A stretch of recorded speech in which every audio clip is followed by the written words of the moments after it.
All right, hey everyone, welcome to episode 83 of WP Roundtable. My name is Kyle. Really happy to be here with you today. Coming back from a great weekend down in Philly for WordCamp US 2015. What an amazing time. And while there, I got to hang out with, for a little while, our special guest for today, Mr. Cameron Barrett. Cam, welcome to the show. Welcome, Kyle. Thank you. So Cameron is employed at the Newark Public Schools and does a lot of cool stuff with WordPress there. We're going to talk a lot about what you do there and how you use WordPress to power your school websites and do some amazing things. But before we get into a lot of questions, we're going to dive into our quick picks of the week real quick. Today we don't have some of my cohorts on the show. Unfortunately, they had just a couple other very important commitments. They'll be with us back next week. So my quick pick of the week, former guest on the show, Mr. Zack Gordon, a few episodes back or a few months ago, was on the show. Great guy. I got to hang out with him this weekend a little bit as well. He was formerly an instructor at Treehouse, doing high-quality WordPress tutorials and training courses. He's starting his own project right now, and it's at wpdevcasts.com. So that's my pick of the week. I recommend everybody take a look at it. He's just getting it off the ground. He's looking to put together some pretty high quality, advanced topics, like really serious stuff, and conducting a poll on his website about what topics his audience would like to be covered. And I think Zach's a really great guy, and he does consistently put together really, really good stuff. Even when we're talking in person, random people walk up and just say express to him how grateful they are to him for his training and that they've been following his courses for so long. It just has made a good impact on learners in the WordPress community. So this is his latest project. I wish him the best with it. I think he's going to do really great things as he always has. So check it out. Cam, do you have a quick pick to share with us? I have two things I want to cover. One is a quick pick, which has nothing to do with WordPress, and I have a plugin pick as well. So the first quick pick is a series of photos that my old friend Matt Howey has been creating.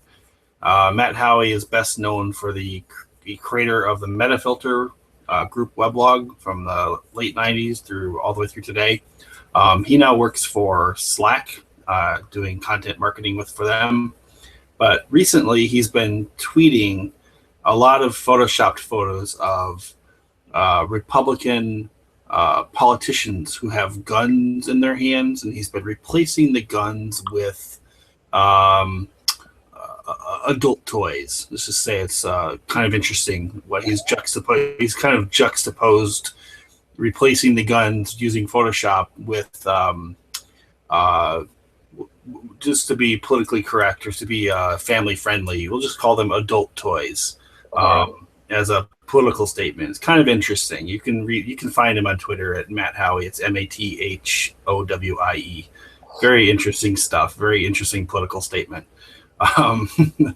Very interesting stuff. But depending on your political perspective, you may hate it or you may love it. So my other pick of the week is a plugin. So we use this plugin a lot at Newark Public Schools, and it's a document library system called Memphis Documents.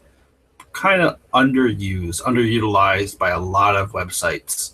I think a lot of people who are managing and storing thousands and thousands of PDFs, doc files, Excel files, you're storing them all in the media manager, but there's no real good way to organize those files. Memphis Docs takes care of that for you. And it's developed by this college kid up in Toronto or Montreal. I'm not sure. He's somewhere up in Canada, one of those colleges up there, doing it all by himself, and he's doing a fantastic job with it. So I promote the plugin every chance I get because we find it very, very useful in my day job, and I use it a lot. It's pretty well done. Memphis Documents. Thanks for sharing that, Cameron. Really appreciate that plugin, and everybody should go check that out. All right, so let's get to the bottom of things. We want to learn a little bit more about you, Cameron. Let's start kind of in the background. Where do you come from, a little bit, and what did you originally set out to do when you were getting your career off the ground? So I'm an older old school kind of guy when it comes to internet technologies. I wrote my first line of HTML in September of 1993, and it's a long time ago. HTML 1.0 had just come out. There was no such thing as the Netscape browser. World Wide Web browsing in the early 90s was still considered a command line interface. There was no way to actually do any layout on web pages. It was all pure academia, and we had people just sending, building academic pages. And I learned HTML in 93. I started designing web pages in 1994. Went back to college in 94 for telecommunications management. Switched my major a bunch of times around from graphic design to journalism. I was a design editor for the college newspaper. Left college in 96, and then designed and built the first e-commerce site for Borders Books and Music in 1998. Worked for them for a couple of years.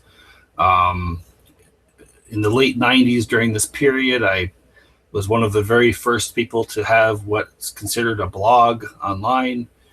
Kind of pioneered the space in the late 90s through a website I used to have called camworld.com, which kids don't go there. That is now an adult website. You can find the archives at camworld.org. .com is no longer family friendly, but .org has all of my archives for that site. So pioneered the blog space in the late 90s.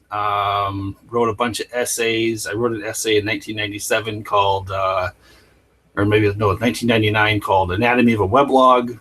Kind of outlined what a blog was, the direction they were going to go, and this is all 15, 16 years ago that I was doing this work. So at the time I was working for Borders, and then I moved to New York City in 2000. Started working for a small web development shop that then got acquired by a company called CollabNet that was doing open source software development methodology training and providing tools for the open source software development methodology to big companies like Sun Microsystems, Hewlett Packard, IBM. This is the same company that created Subversion, the version control system, or SVN. Early Mozilla adopter. I designed and coded a bunch of third-party Mozilla UI skins for the Mozilla browser in 2000, 2001. Co-organized the first Mozilla Developer Day out in the Bay Area in 2000. I was very interested in JavaScript and CSS, and at the time, this thing called Zool, which was with Mozilla's user interface language, XML-based UI language, doing a lot of stuff in that space in the early 2000s. Then around 2003, I got a call from a friend of mine, and he said, "Hey, do you want to work on a presidential campaign?" And I'm like, "Huh? What is it? Okay, tell me more." So I moved down to Little Rock, Arkansas in fall of 2003, and I worked on the Wesley Clark for President campaign, 2003, 2004. While I was there, I developed this thing called the Clark Community Network, which is a large online community for Clark supporters that basically gave the voice of the campaign back to the voters, as opposed to the voice of the campaign being out of a marketing shop. The way I explained this easiest was we just kind of basically had Facebook for presidential campaigns long before Facebook existed. So we had the ability to create these groups called, Michigan for Clark, or, Veterans for Clark. Or we even had a group of dog owners who called their group Bark for Clark. It's kind of very interesting process going on there. This is 2004. This is 2003, 2004. And then Clark dropped out of the race. I went to work for John Kerry in DC, worked on his campaign for a while. Got tired of that and left, and I floated around a while, moved back to New York, met my wife, moved in with her, got married, 2006. At the time I was doing a bunch of freelance work. I worked for a couple different agencies here or there. 2007, my daughter was born. I started working for a large e-commerce company in Manhattan. Then I went to work for the World Economic Forum, and they're the company they're the organization that's based out of Geneva, Switzerland, that runs the Davos conference in Switzerland every year. And Davos is where all the C-level executives go. It's like a C-level executive conference for world business leaders. Very swanky. So I worked for the World Economic Forum for a couple of years. Left there in 2012, and then I took a job at Newark Public Schools in the fall of 2013 after turning down a position at Toys R Us to be head of global UX for their e-commerce, which would have required a lot of travel back to Poland.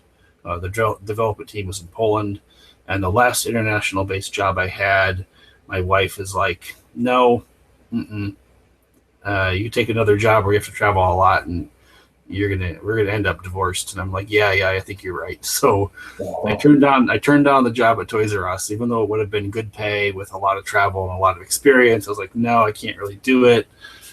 I took the job at Newark with the idea that I was going to come in and completely disrupt the technology infrastructure that they'd built their websites on top of. The person who brought me in agreed, hired me, and within 6 months, I had a plan in place, and we completely supplanted the entire proprietary CMS solution that they were using and put it on top of WordPress. And I'm going to talk more about that outside of my intro. Well, that's great. Yeah, so I have a very long. That's only part of my history. I mean, I have a really long history in the internet, and I've been doing this stuff for a long, long time. That's clear, and there's so many things that we could talk about there, and I guess I can just pick out a couple things that I find kind of interesting. I'm curious about especially things that go way back before my time, because you were doing this stuff when I was just a kid, and particularly you talk about how you were a very early adopter of blogging and stuff, and I'm curious what was the landscape like back then when you were adopting it? Primitive tools to use. Blogging isn't something that everybody does now. We've all got dozens of blogs of our own, and who are you getting inspiration from? Looking out and seeing people doing this blogging thing and look like that's fun, or have other purposes for getting. Yep. So I'd say the early days of blogs from 96 through 2001 or so, blogs were very personal websites. A proto-blogger, a guy named Dave Weiner, who's now in New York City but is from the Bay Area. He has a site called scripting.com, which he's been writing for 25 years. I mean, the guy's easily, if not the first blogger on the internet, one of the first. And he says that blogging is the unedited voice of a person. And he's kind of right, because blogging really is a personal perspective. I mean, that's how all the early bloggers like myself and Anil Dash and Matt Howie, who I mentioned earlier. I mean, we were blogging from a personal perspective. We were like, this is how I see the world. These are the links that I think are interesting. Here's my personal take on something, whether it's politics or religion or whatever's in the news of that day. It was like links with commentary or in often case long form stuff. On my old site, Camworld, I had a section called rants. It was just rants. It was just me ranting about stuff. And, I'm older now, so I can look back at that and go, yeah, I was just this young punk, voicing my opinion and, just getting my voice out there. But I was writing about stuff like advertisements in front of movies at the movie theater and how wrong that was. I mean, it's commonplace now, but in the late 90s, that was a new thing. And it was like this perspective where if I'm going to spend $12 to see a movie, I shouldn't have to watch ads before the movie, right? It's just right. It's just rants and perspective. And so blogging kind of harkens back to that day of those days of personal space.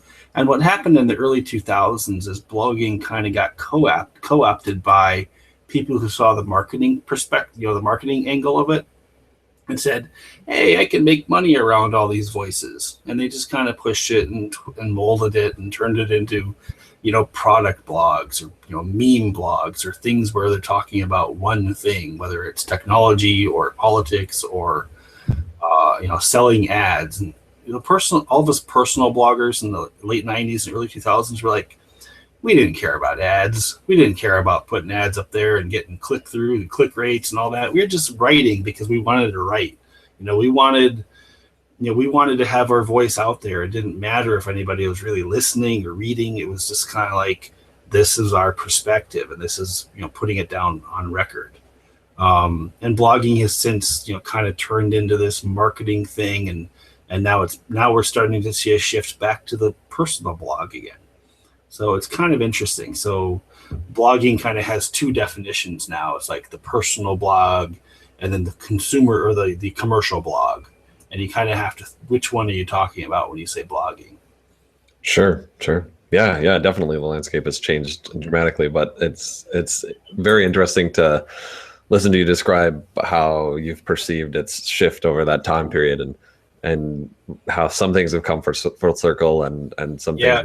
The way I explain it the best is like I'll meet somebody at a conference and I'll be like, I'm an old school blogger. I've been blogging since 2008.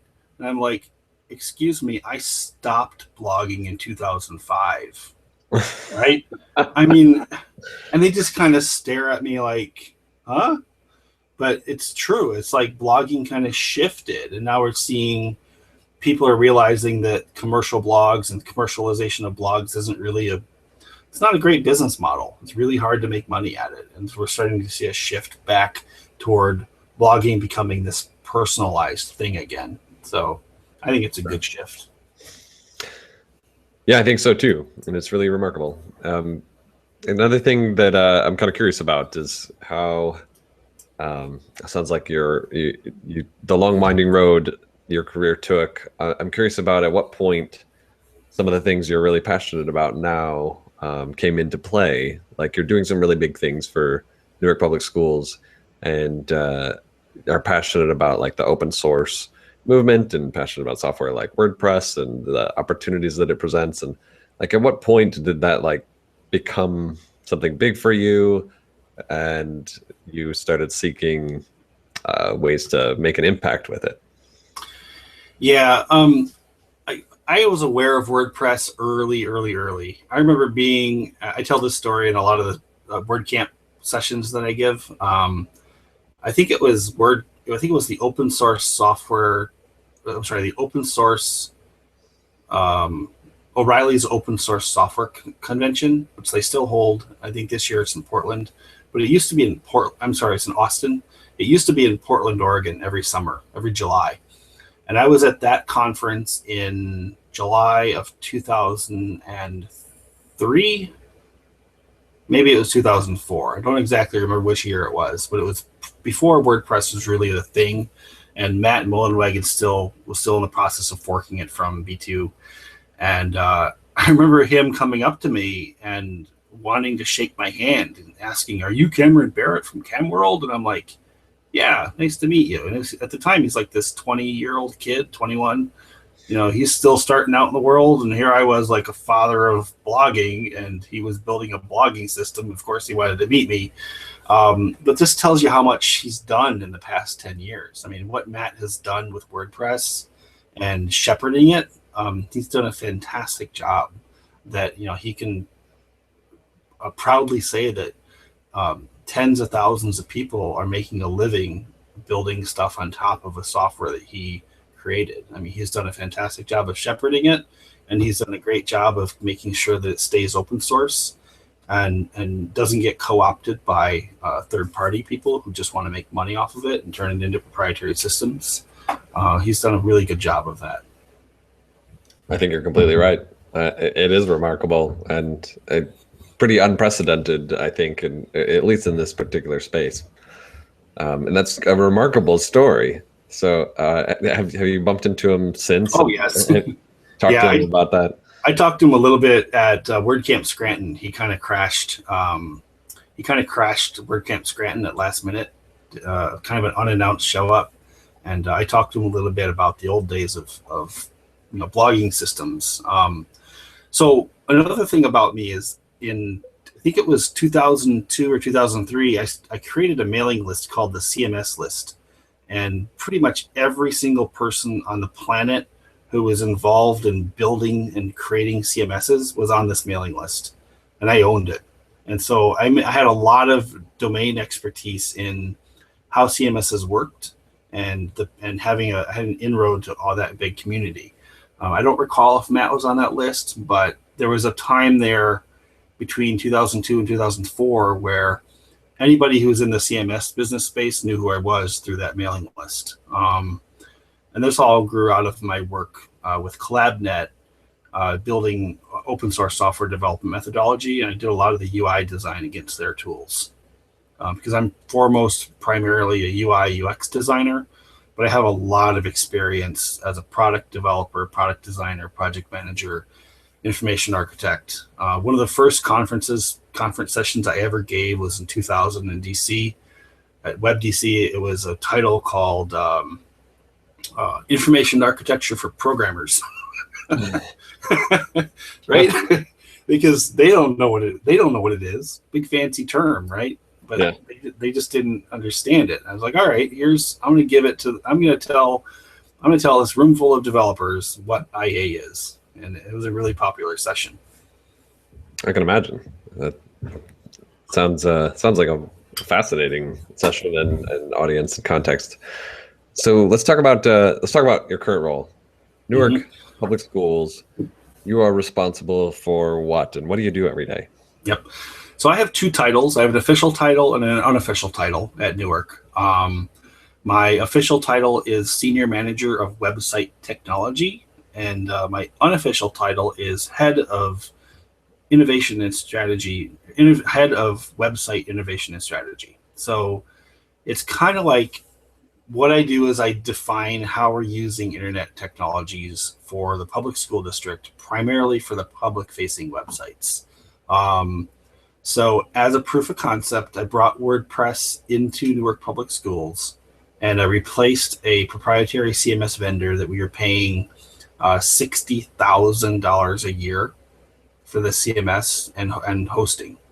I came in first year, and I was able to use that budget to hire Web Dev Studios, who built out our website for us for year one, and then year two we only spent $14,000, and year three we only spent $7,000.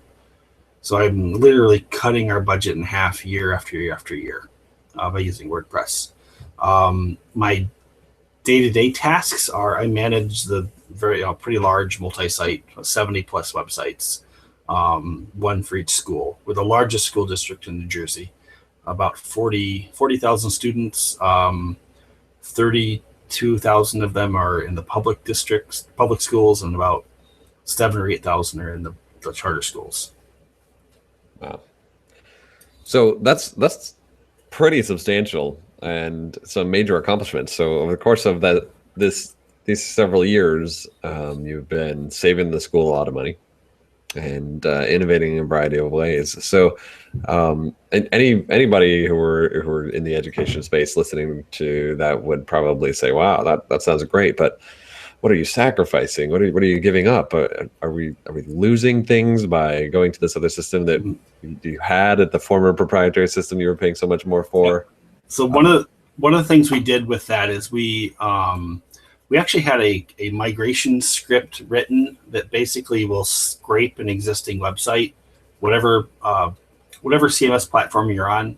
You can either write a database script to port the data from one database into the WordPress database, or you can write a script that will suck the content off of a page and inject it into the WP post table. We chose to do the latter because the proprietary vendor wouldn't give us access to the database. I asked for a dump, and they're like, sorry, can't give it to you. I'm like, what do you mean? It's our data. Give me a copy of my data. They're like, sorry, can't give it to you. I'm like, what are you talking about? Give me a copy of the database. I'm a project manager / developer. I just want a copy of the database. Give me an SQL dump. They're like, sorry, can't give it to you. And I'm like, what are you talking about? Just give me a copy of the database. Give me a login, and I'll do it myself. And they're like, sorry, can't give it to you. And what I found out was they refused. They couldn't legally give me an SQL dump because I could technically derive the database schema from that dump. And that database schema is technically their intellectual property, right? So they can't give a client their intellectual property, even though we're paying them a service.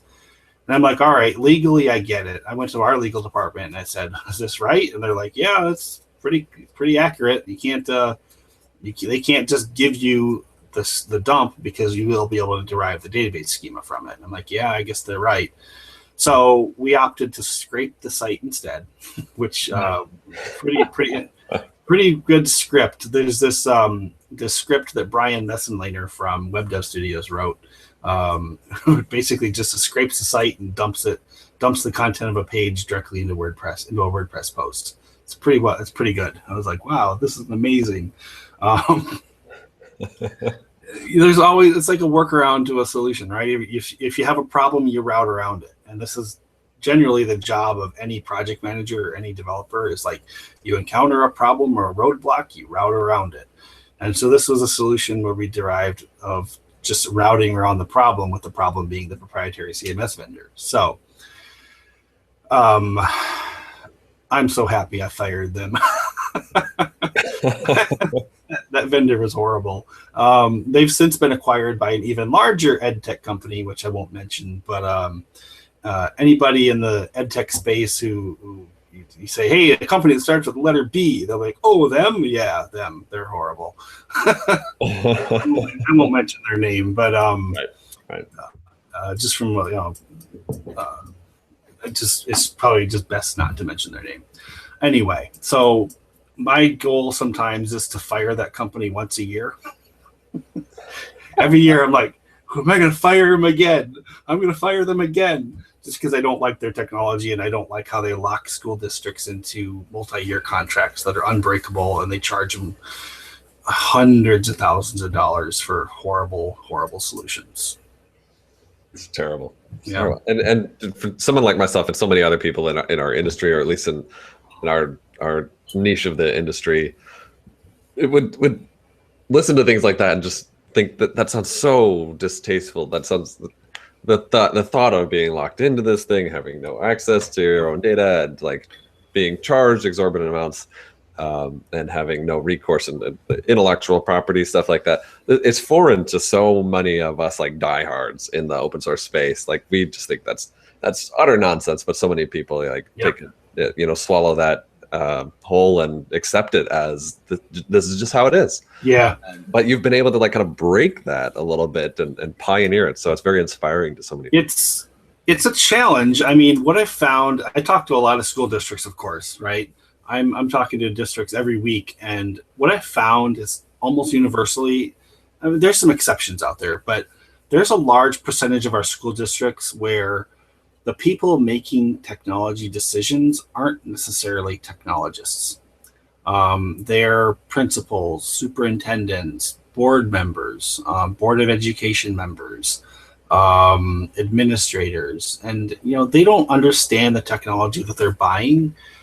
So they trust the vendor's proposals to be accurate, and they trust that the vendor's charging what they should be charging for what really is a ubiquitous, process or ubiquitous piece of software. They just don't understand what they're buying, and they think that, if the more it costs, the better it is, and that's just not really the case. It's that simple all the time. It's what they call I call it the enterprise sales model. And unfortunately, a lot of school districts are kind of locked into that enterprise model, and the businesses around them support it because the sales cycle for school districts is so long.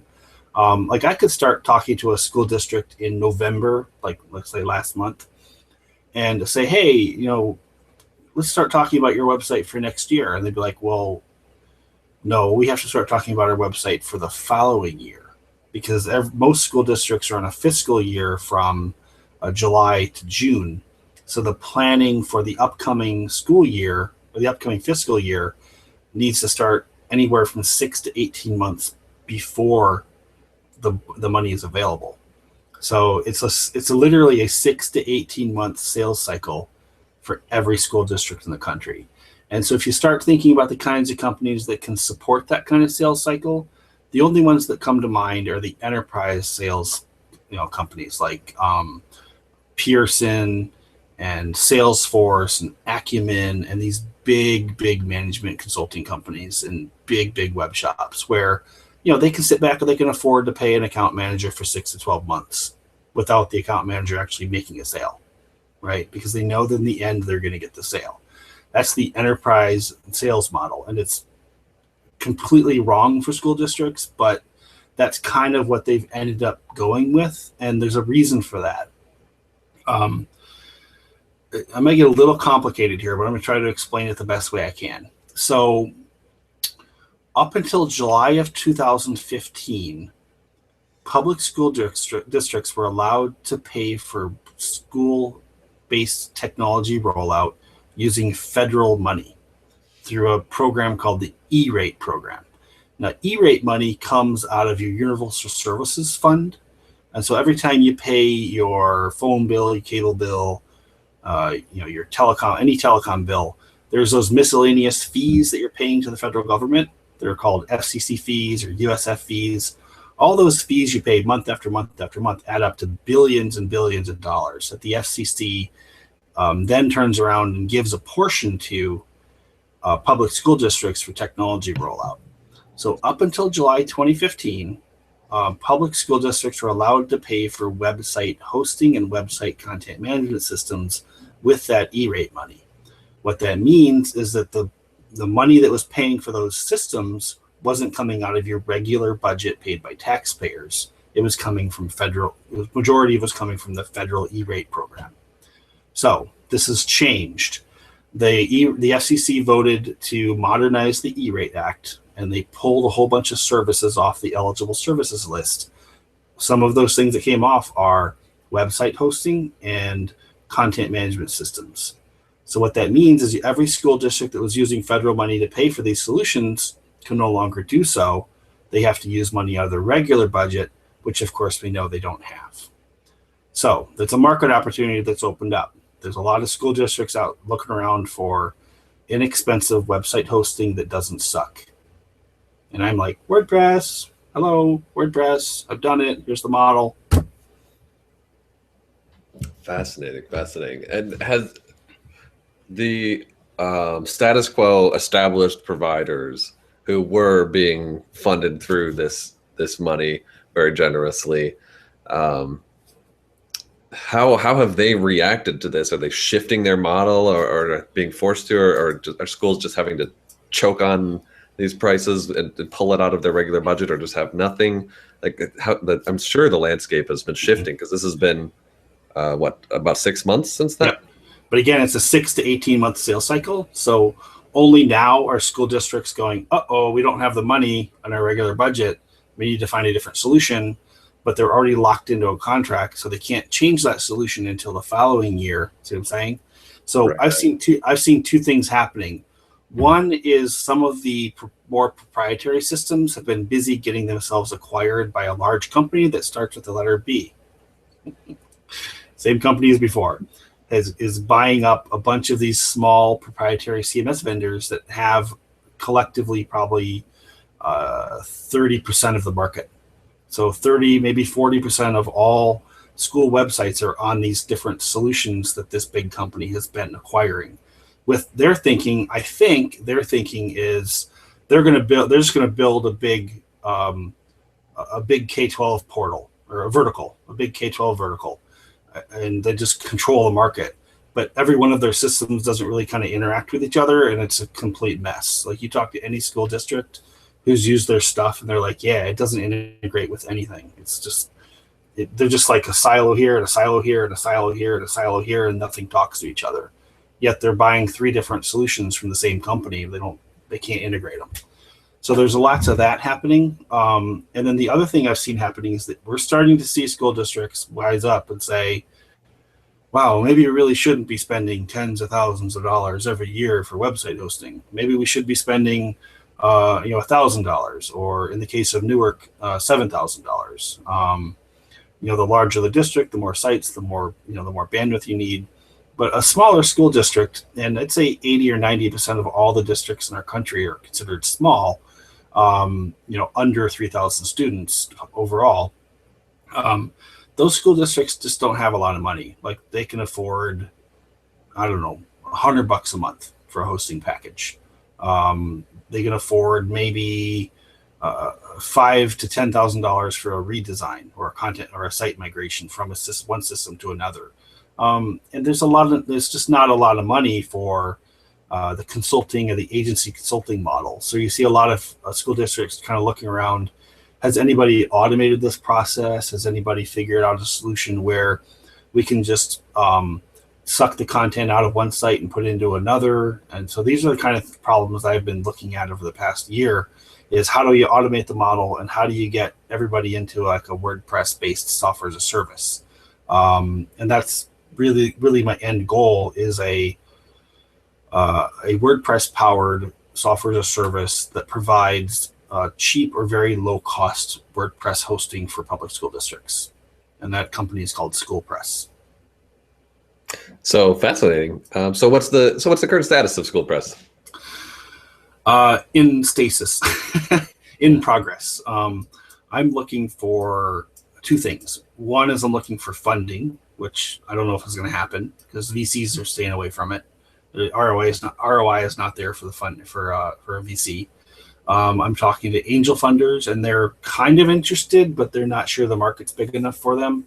And then I'm also starting to think about getting nonprofit monies, like Gates Foundation or Knight Foundation, or some of these larger foundations that support educational technology. Build outs. Say, hey, I really only need somewhere around $250,000 to $500,000 to build this thing out. We're going to give away website hosting to every school district in the country. Do you want to support that and fund that and help you build that out? So I'm starting to have those conversations.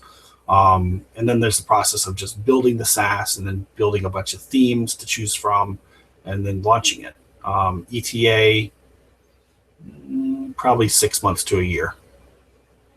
And in the meantime, the other half of SchoolPress is consulting services for some of the medium to large size districts who do have some money to spend and do want to migrate to WordPress and do want to have a custom solution built on WordPress. And I've been talking to different districts around the country.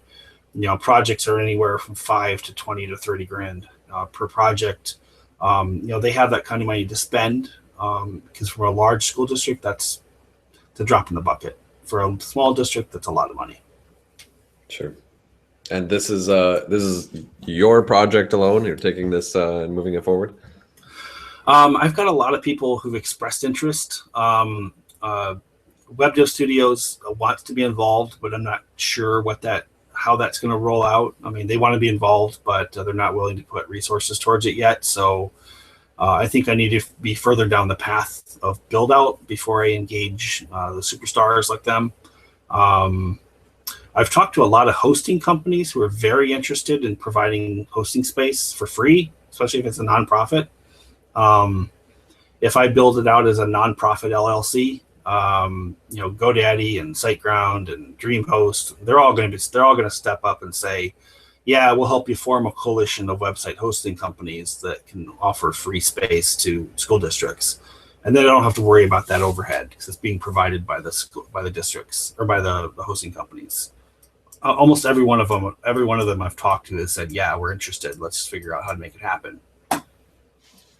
So just looking ahead, explain to me a little bit, help me understand the vision. Just imagine that all these things that you're trying to put in motion, every conversation you have in the near future goes great and everything you're envisioning actually works out exactly perfectly as you are optimistically projecting, and SchoolPress works out great. So 5-10 years down the road, the landscape has changed.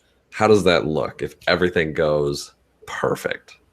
It ends up being 70% of all school districts are on the SaaS. The rest of them are using custom solutions, or they have their own WordPress installs.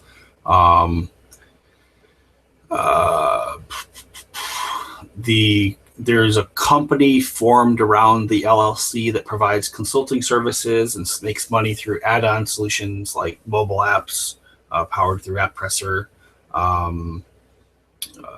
training services, all the add-on services that are the most companies make money off of. There's not a whole lot of money to be made off of like, here's a theme. That's not selling themes isn't going to make money. It's a drop in the bucket. The themes are going to have to be free or very low cost to the districts. Where the money is consulting services and add-on solutions on top of the SaaS. That way a small district can go, hey, we've only got $1,000 to spend. We can choose how to spend it. A combination of, hey, let's get a cheap mobile app and let's spend the rest on, 2 training sessions or something. Sure. So, apart from being able to work things like this into real world budgets for the schools, what else is there to gain for the schools that's tangible, non-budget related, that makes it a really smart thing for schools to move forward? Yeah, the nice thing about WordPress is that it's no longer just a blogging system. It's really a almost like a software architecture layer where you can build things on top of it. You start thinking of WordPress as a framework, and if you start thinking of a CMS as just being one app on top of the framework, and mobile apps being another service on top of that framework, and let's say interconnectivity through the API to a student information system is yet just another app or hook on top of that framework. And you start thinking about the ability of using WordPress as a layer in the ecosystem within the school district's technology rollout. That way, because right now what you have is you have technology silos everywhere. You have information in PeopleSoft. You have information in PowerSchool, which is a SIS. You have information in like a universal enrollment application solution, which is in Salesforce. You have information in WordPress. You have information in Drupal over here, another Drupal install, or Expression Engine, or SharePoint, or all these different technology silos, and none of them are really talking to each other. The only way to get data to them is either through an API that's closed or locked down, or through just a straight dump, like you do a CSV dump from one system and into another. And that stuff, it doesn't work that well. It works, but it's horrible. It's a very creaky system. And so if you start thinking about WordPress as the application layer for all of those solutions, and saying things like, hey, if you're going to adopt a technology silo, you need to make sure that silo can read and write to WordPress through the WordPress API. Makes sense to me, right? That way you're standardizing on a data transport across all of those systems. Not a whole lot of thinking has been done around this stuff. I can't say I'm the first person to think about it, but I'm the first person going, hey, wait a minute. Hello, what's going on here? We need to stop paying, $100,000 for that solution and $200,000 for that solution and $500,000 for that solution, and then having none of them be compatible with each other. Why don't we adopt an open source solution that can act as a framework, that act as almost not just an application layer, but a data layer, and then make sure all those solutions can talk to each other. That way you're not enforcing a technology solution on another department, but you're saying, hey, all you need to do is make sure that that technology solution can read and write through a common data API. And if that common data API is defined as WordPress, then guess what? WordPress is suddenly the wrapper for everything else. Amazing. Does that kind of make sense? Yeah, it really does. And I think that there's a lot that we can talk about there. I think it's so fascinating, the status quo that is pervasive throughout the industry, the mindset that you're combating constantly, and some of the things you talked about, which are symptoms, like non-technology decision makers, and and just battling against the problems inherent in the system with expensive, limited solutions and the great opportunities that exist. It's not like schools are making major compromises by moving in a direction like you advocate. But it's just a big campaign that you're on to, bear the standard for this cause. Yeah. And I mean, that's a side effect of adopting WordPress. I mean, that's kind of like, hey, suddenly we have this ability to make everything compatible. Wonderful. You don't have that if you keep choosing proprietary technologies. My vision isn't necessarily that. My vision is more along the lines of, hey, every school, every kid's website, every child's school's website, and every district website should be on WordPress. Using, also, I'm working on I mentioned this, I'm working on a website standards project for school district websites. wow. So basically, almost like a base IA or a base infrastructure for a school website.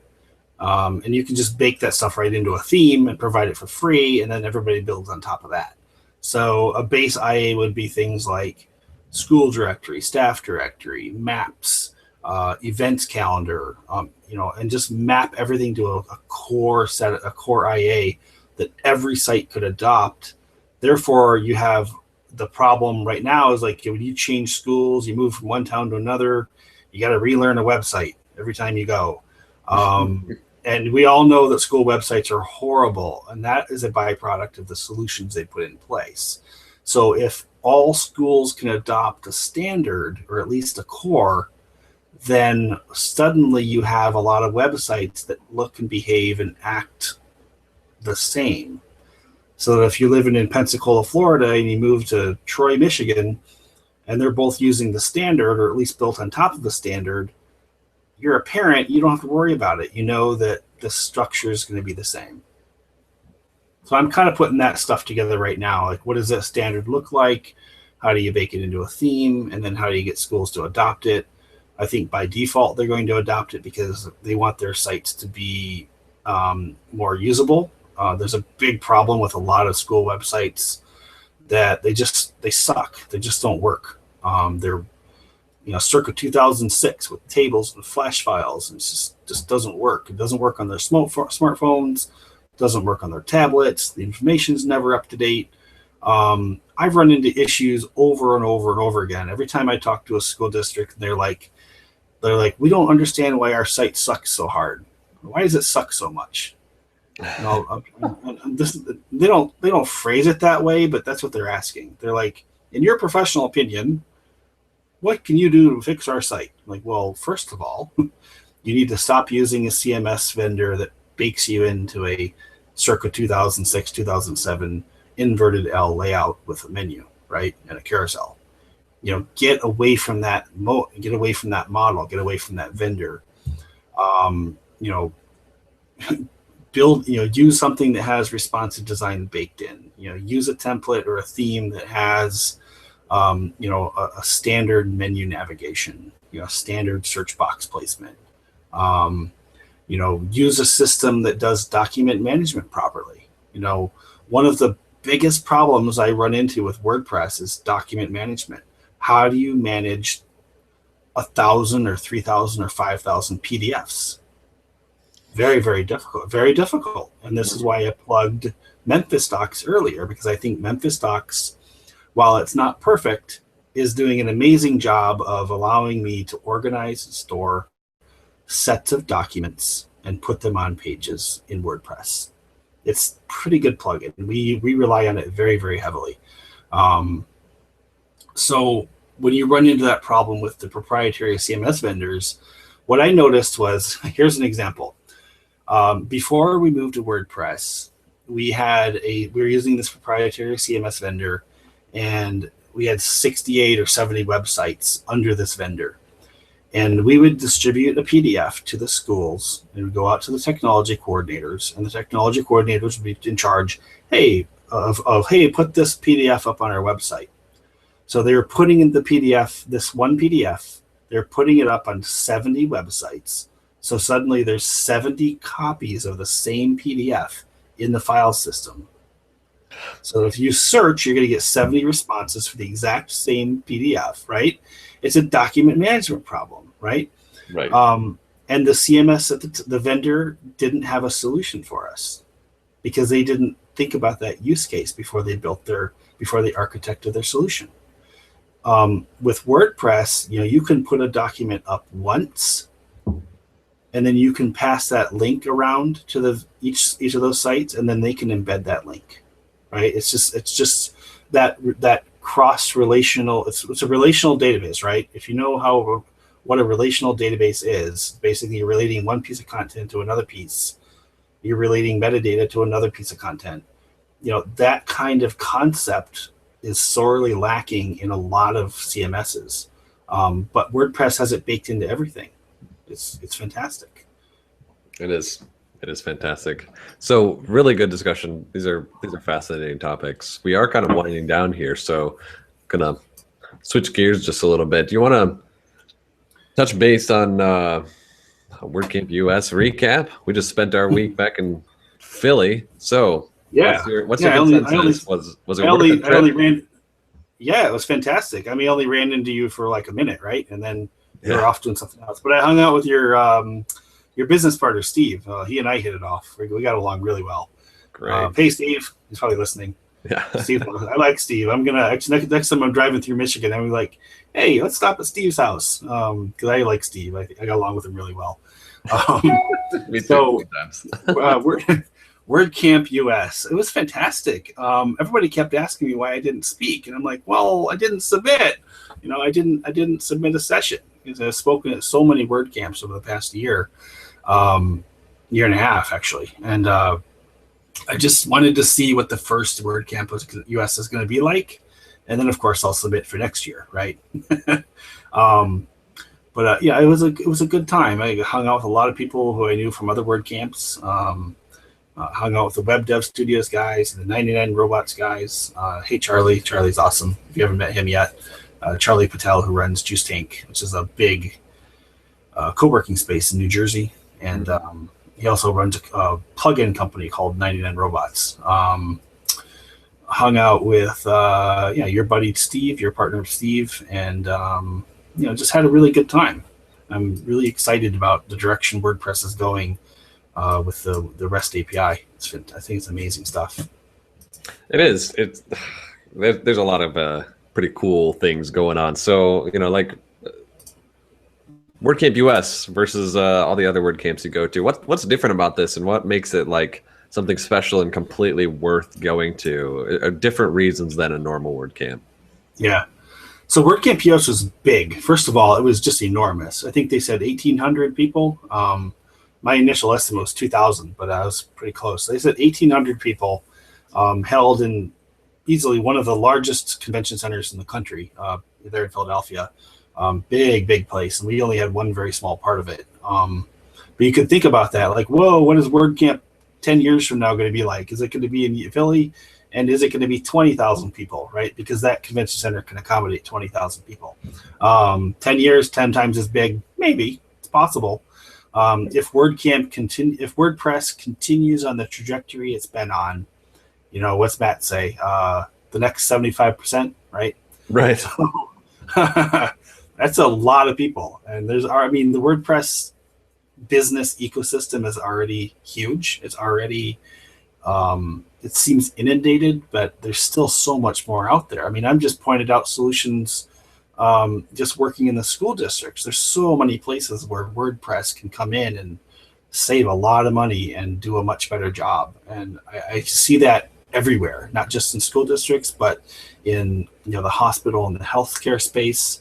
I see it in local governments, like people who are building local government websites. Come on, you'd be crazy not to be using WordPress by now. State government, federal government. I know Andrew Nason and the USDS and 18F people are doing a fantastic job of embedding WordPress into the federal government and getting a lot of traction there. So there's a lot happening on a lot of different levels and a lot of different trajectories. It's exciting, and I'm like, I've been using WordPress for professionally probably about 5 years. I was a big movable type person between 2001, 2002, whenever it came out. It was 2000, early 2000s it came out. And I used it all the way up until like 2009 to 2010. I stopped using it.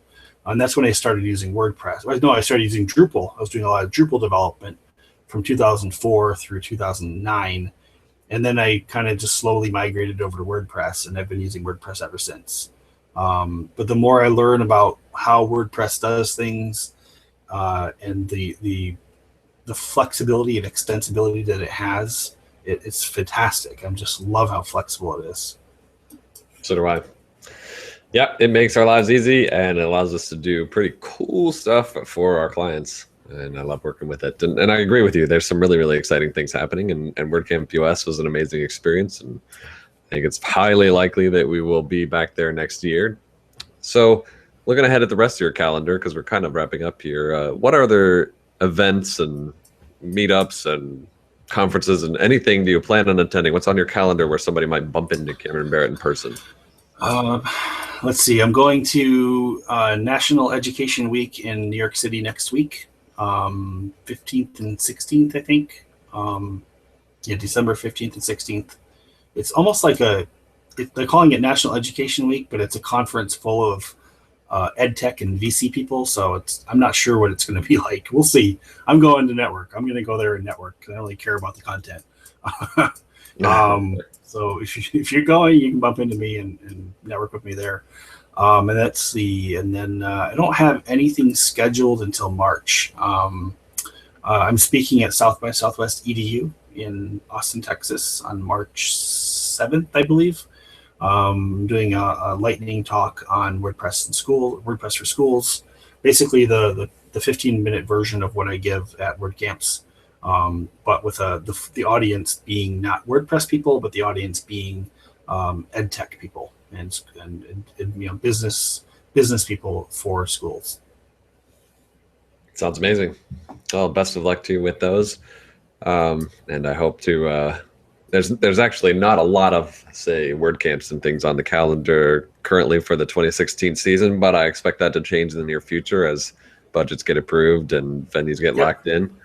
We'll be seeing how often we encounter each other over the next year. I'm sure it'll be a couple times at least. Yep. I'm going to try to make it to Ann Arbor next year. I'm not sure what month it is next year. Or October 14th and 15th. Mark your calendar. Of next year. I'm going to try to make that. October is a tough month, but I'll hold you to it. Well, it's because my family, my kids in school, and it's difficult. But I'm going to try to make it Ann Arbor next year, and then I don't know. I try to go to as many East Coast WordCamps as possible and speak at them. So maybe Lancaster, maybe Scranton again. I don't know. 2016 is kind of an open book right now. Sure. Well, awesome. So just one other question. Do you have great recommendations for other people that I might invite on the show as featured guests? Yeah, you should get the Web Dev Studios guys. Have you have any of them?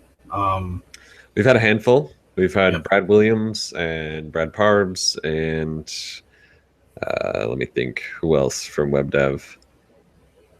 One or two other people, maybe one or two other former Web Dev people. Yeah, so reach out. So this other firm that I learned about very recently, this Charlie Patel, who runs 99 Robots, they're pretty new. They've only been around for about 10 months, but they're doing some pretty interesting stuff with plugins, premium plugins. Pretty interesting. I'm kind of intrigued, and I like how he's growing the company.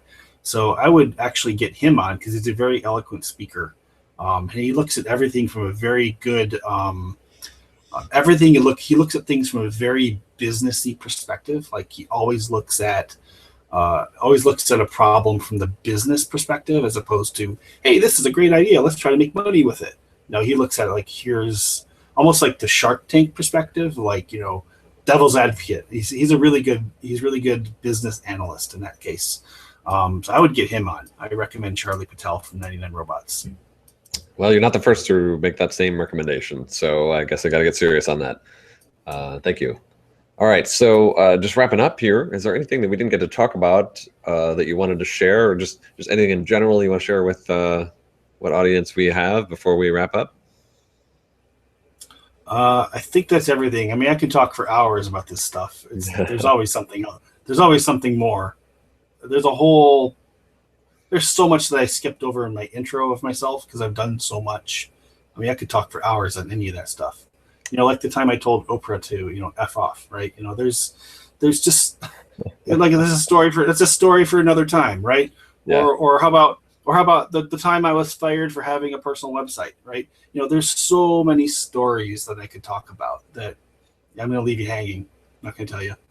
But so other than wanting to hear these stories, someone should reach out to you through a channel that you specify if you take it.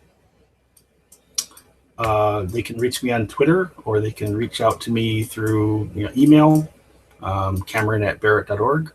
I'm on Facebook. I'm on Twitter. I do have a Google Plus account, but I don't use it. You can reach me through any one of my websites. I have about seven.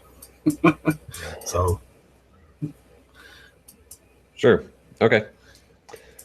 All right. Well, I encourage anybody interested in these topics to get in touch with Cameron and follow up and learn a lot more from this guy.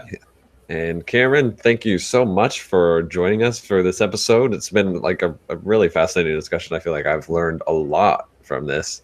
And I'm really excited to follow where you take School Press. And I applaud you for the standard you're bearing and the cause you're really moving forward in this space. I think it's right on, going to help a lot of schools. The education space in this country needs all the help that they can get, and I think this direction will really make a positive impact for education. So thank you very much for your time and everything you had to share, and I look forward to talking to you again soon. Great. Thank you, Kyle. And I agree. I think there's a huge market. Well, not a huge market, but there's definitely a market here for WordPress. I'm going to do as much as I can with it, and hopefully I'll succeed. And in the process, save millions and millions and millions of taxpayer dollars. That's my vision. Using WordPress. That's my vision. So it's been fun. And thanks for having me on. Very cool. Well, that's our show. Thanks for tuning in.